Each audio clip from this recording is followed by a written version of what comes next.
Hi, I'm Madeleine Winter and I'm a hand-in-hand instructor based in Sydney in Australia and working with parents worldwide via the web. I'm really pleased to be here with you today. And today I would like to talk about consistency in parenting. It's often thought to be really important. Like if you aren't consistent, maybe your kids will get the wrong idea. And I think the answer to that is it depends, which is one of the things I love about the hand-in-hand approach. It's really not a one-size-fits-all approach. It's based on making judgments about the current state of your relationship with your child and probably what's going on in your family's life and consideration of the many other things that are affecting you and your children. And you keep all those things in mind when you decide how you're going to tackle a difficulty that's arisen with your child. And we teach listening tools that you can apply flexibly depending on what the challenge is at hand, and taking into consideration a range of things, including how you are. So I think that the idea of consistency isn't vital, and that idea was one that made a massive difference to my parenting.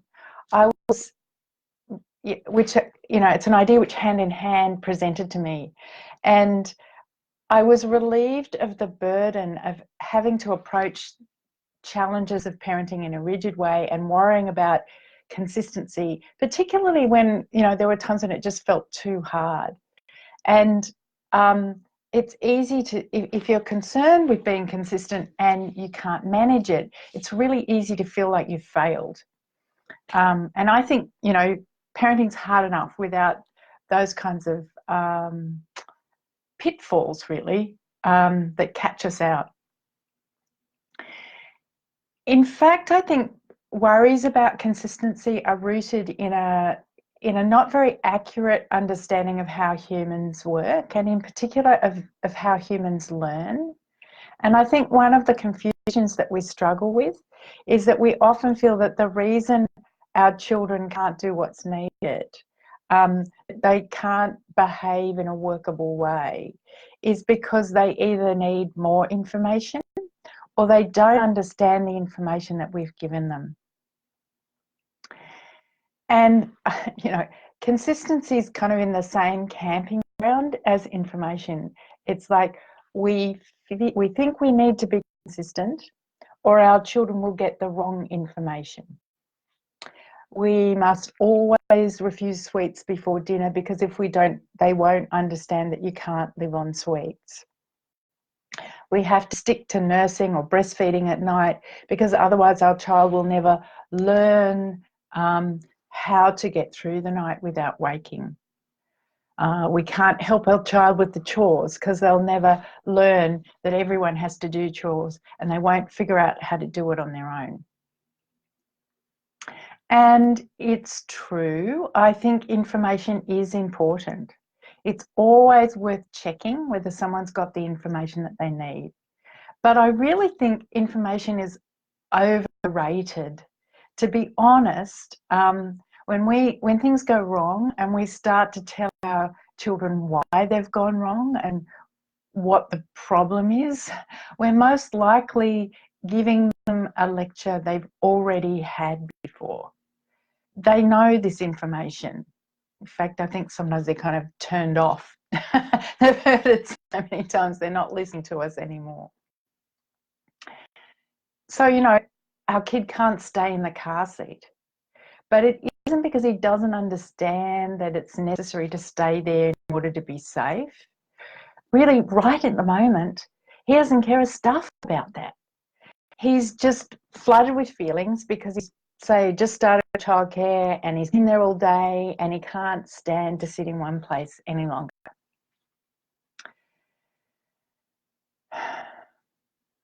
So if it's not about information, what causes the difficulties in communication and in children's behaviour.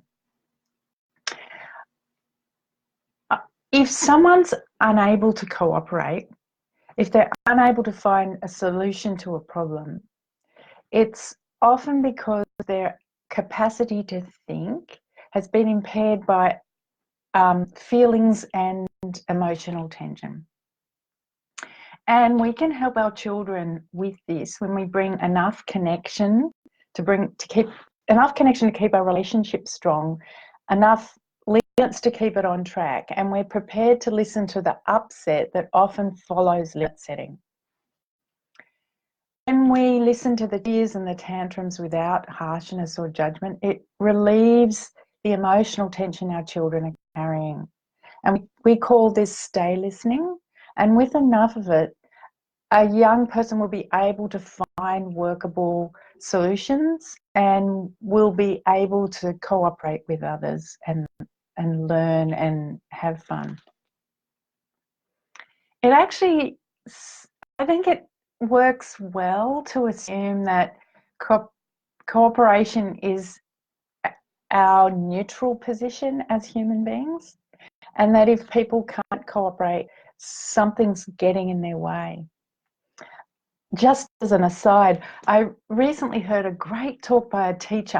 I think he's done a TED talk as well, but he invented a game called the World Peace Game. And in 40 years of playing this game with young people around the world, he has not once had a time where the young people didn't eventually choose cooperation and collaboration in order to solve the problems that are presented to them. I found this deeply inspiring. We can count on young people's intelligence to work well and creatively if it's not impaired by feelings. And interestingly, this teacher said that the game doesn't work well with adults, and he thinks it's because adults carry a lot more emotional baggage, which gets caught in the game and blocks creative solutions. So I don't know where that leaves us as parents, but apparently kids have got what it takes. So if our goal is to relieve a child's emotional tension, we can view it as a kind of bucket of feelings. When we can relieve the pressure. When we have the time and when we have the attention, one of our key jobs is to listen to our children's upsets. And we can trust that if we do this enough, they'll be restored to creative cooperation, which is their neutral position when they're not carrying tension. I like to think of it as draining the bucket. When we can drain the bucket, we should. So they'll cry, grief releases in tears. They'll laugh, which is how we release lighter fears and embarrassments.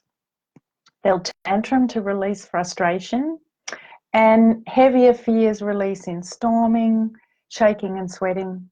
And a little known fact, I think, is that physical tensions release in yawning. If there are times when we can't hold a limit or we effectively can't be consistent, it's really a limit setting exercise, then that's okay. Children can understand that things work differently at different times, I think. And children are experts at managing our inconsistencies. The reality is that, we regularly change the plan based on the circumstances, and if we're honest, half the time we change plans just sort of arbitrarily. And children who've been well listened to, they don't have trouble handling that. So you don't want to be unkind or harsh, but you don't have to be consistent always. You can listen one day and distract another because you don't have the reserves on that day. It's probably worth saying, if you're always distracting a child from their feelings, if you're always avoiding setting limits because you know the upset is coming when you do, then actually missing opportunities. You're not providing your child with an important outlet for sort of big feelings that they're carrying around in their emotional backpack.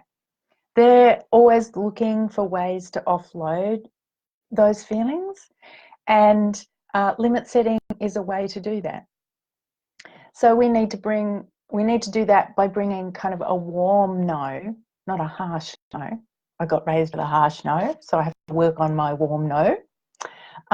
And we can balance limit setting and consistency with what we would call a big yes. And the most efficient way to do that is special time. If you do special time with your child on a regular basis, this is the way a child can feel that you're really there and really on their side. And it builds credit into your relationship. And that credit is what's available to use when you need to set a limit. So you don't have to set limits all the time. So you don't have to be consistent all the time. I don't think consistency is vital. What is vital is connection. And what is vital is limit setting when you can. I think getting kids towards a workable behaviour is in fact a limit setting exercise. We need to bring limits to bring our children back into connection with doing the right thing. And we set limits because kids are off track. They're out of connection when they're off track with themselves and with us. And we hold the limit and our children offload the feelings, and those feelings are the ones that are getting in the way of finding workable solutions to whatever the problem is. So, you know, to circle back around, what does this have to do with consistency? And it's probably worth talking about, so a practical example. We might have an emotional project around night weaning. And if we're trying to teach our child that she can get through the night, we might feel we have to hold the line night after night and not feed during the night. Or our child might not learn that the lesson that she can get through the night without night weaning. But the reality is, the thing that's getting in the way of her sleeping through may well be the feelings that are coming up in the night. And what she's learned to do is tamp down those feelings by nursing. So as long as you have the energy to listen, setting a limit around nursing gives her the chance to release those feelings. Gradually they're drained away. And you may find that, you know, she starts skipping a feed, she's sleeping through a feed, and then maybe she's sleeping through the night. But say after a few nights you've had enough of this, you're tired, and it's not a thing where you're going to have to be consistent. You can decide to nurse through the night because that's the quickest way to get everyone back to sleep. You can say, you know, we'll get back to this another night. And her feelings about separating from you or stopping nursing, they'll still be sitting there. When you have the energy, you can bring the limit. No, sweetheart, I'll stay close to you, but we aren't going to feed right now. And at some point she'll start to release feelings again, and eventually she'll have unloaded enough that she can sleep through the night, at least for a while. It'll probably shift. Everything's always changing in parenting.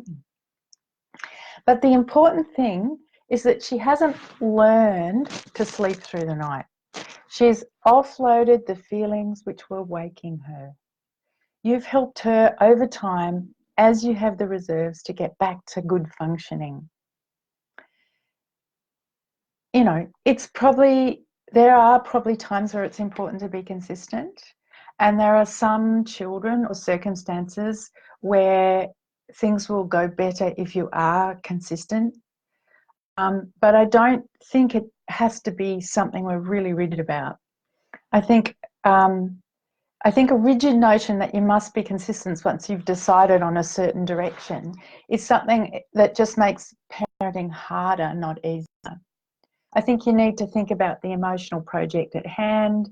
You need to think about whether you have the patience and the energy for listening to your child's feelings. And when you can, you listen to those. And when you can't, stay close, stay connected. Your child will come back to you with feelings ready to roll. Our kids have great confidence in us. They keep trying. Great persistence and great confidence in us. So I hope that you found that useful. As I said, I found the idea that I didn't have to be consistent an incredible relief in my parenting.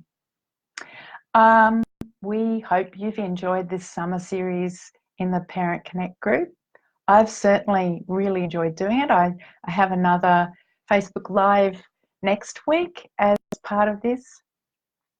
But we need to let you know that this wonderful resource will finish soon. So you might want to hop on the waitlist for the Parent Club, where you can continue to get this personalised and intensive support for your parenting. It's what you deserve, and we've got it there waiting for you. I'll post the link for the Parent Club in the comments on this Facebook Live. And I'd love to hear what you think about consistency. It's a pleasure to spend time with you. I look forward to next time. Go well.